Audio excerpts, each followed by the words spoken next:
ప్రశ్న రావణ్ణి ఉపా చట్టం కింద అరెస్టు చేసినట్లు తెలుస్తుందని సిపిఐ జాతీయ నాయకులు కె నారాయణ అన్నారు.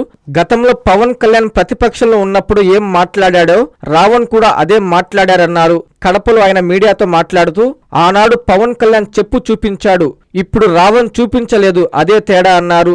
దీనిపైన పోలీసులు రకరకాల కేసులు మోపి అరెస్టు చేసి జైల్లో పెట్టారన్నారు. బెయిల్ రాగానే మళ్లీ అరెస్టు చేస్తున్నారని, పోలీసుల అధీనంలో ఉన్న రావణ్ పై జన సైనికులు దాడి చేస్తూ చివరికి ఉపా చట్టం కింద రావణ్ ని అరెస్టు చేశారన్నారు. గత ప్రభుత్వ హయాంలో డ్రైవర్ సుబ్రహ్మణ్యంని చంపేసి డోర్ డెలివరీ చేసిన ఘటన జరగగా ఈ ప్రభుత్వ హయాంలో ఏకంగా శవాన్ని మాయం చేసి చివరికి బూడిద కూడా లేకుండా చేశారన్నారు. దీన్ని బట్టి అధికారంలో ఉన్న పాలకులకు పోలీసు వత్తాసు పలుకుతున్నారన్నది స్పష్టమైందన్నారు. ఏదైనా తప్పు జరిగితే చట్టపరమైన చర్యలు ఉండాలే గాని కక్షపూరిత వైఖరి తగదన్నారు.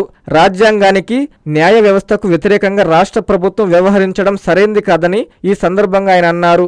రావణని ఉపా చట్టం కింద అరెస్ట్ చేసినట్టుగా చూస్తాం. అరెస్ట్ లోపల పెట్టేశారు. అతను చేసిన పని అయితే గతంలో పవన్ కళ్యాణ్ ప్రతిపక్షం ఉన్నప్పుడు ఏమి మాట్లాడాడు అదే డైలాగ్ చెప్పాడు. ఇంకా పుల్లు బాల కాబట్టి ఆయన చెప్పు చూపించాడు, రావణ్ చెప్పు చూపించలేదు. అయితే ఈయన దీనిపైన రకరకాల పోలీస్ స్టేషన్లో కేసు పెట్టారు. అరెస్ట్ చేస్తారు, జైల్లో పెడతారు, మళ్ళీ బెయిల్ వస్తే మళ్ళీ అరెస్ట్ చేస్తారు. పోలీస్ స్టేషన్లో ఉన్నటువంటి రావణ్ పైన జనసేన సైనికులు దాడి చేస్తారు. అంటే పోలీస్ దాడి చేయడం ఏంటి అంటే పోలీస్ స్టేషన్లో వాళ్ళ టీడీపీ ఆఫీసా జనసేన ఆఫీసా దాడి చేస్తారు. చివరికి ఉపా చట్టం కింద అరెస్ట్ చేస్తారు. ఇది మహారాష్ట్ర మొన్న మహారాష్ట్రలో జస్టిస్ మాధవ్ తీర్పిచ్చారు. Modi down down, Amit Shah down down చెప్పిన దానికి వాళ్ళ పైన కేసులు పెట్టారు. కేసు పెట్టి అది జరిగింది ఏంటంటే డెమోక్రటిక్ కంట్రీలో నిరసన చేసే హక్కు ఉంది. మరి డౌన్ డౌన్ మాత్రం మీరు అరెస్ట్ చేస్తారా, అదేమైనా ఏదైనా నియంత్రణకున్నారని చెప్పేసి జస్టిస్ మాధవ్ డైరెక్ట్గా చెప్పాడు. అనేక చట్టాలు ఉన్నాయి కూడా. ఇది విచిత్రం ఏంటంటే గత గవర్నమెంట్లో శవాన్ని డోర్ డెలివరీ చేశారు. ఇప్పుడు ఈ గవర్నమెంట్లో శవాన్ని మాయం చేసి బూడిద కూడా చేస్తారు. ఎక్కడ పోతా ఉండేది? ఏ ప్రభుత్వాలు వచ్చినా కూడా పోలీసులు ఉపయోగించి వాళ్ళు ప్రత్యర్థులు ఏం కావాలి చేసే పని చంపేయడం, డోర్ డెలివరీ చేయడం, మొత్తానికి పూర్తి చేసుకెళ్లకుండా బూడిద చేసి పారేయడం, చివరికి బూడిద కావాలంటే కూడా వీలా కూడా పోవడం. ఇవన్నీ చూస్తుంటే రాజకీయ వ్యవస్థలో ఒక అరాచకం వస్తా ఉంది. అరాచకం ప్రతిపక్షాలు చూస్తున్నారు, అధికార పక్షం నుంచే వస్తా ఉంది. అధికార పక్షం చూసేటువంటి అరాచకాన్ని ఎదుర్కోవడానికి ప్రజాస్వామ్యం బలోపేతంగా అవసరం వస్తుంది. నేను తీవ్రంగా ఖండిస్తున్నాను. ఇది మంచిది కాదు.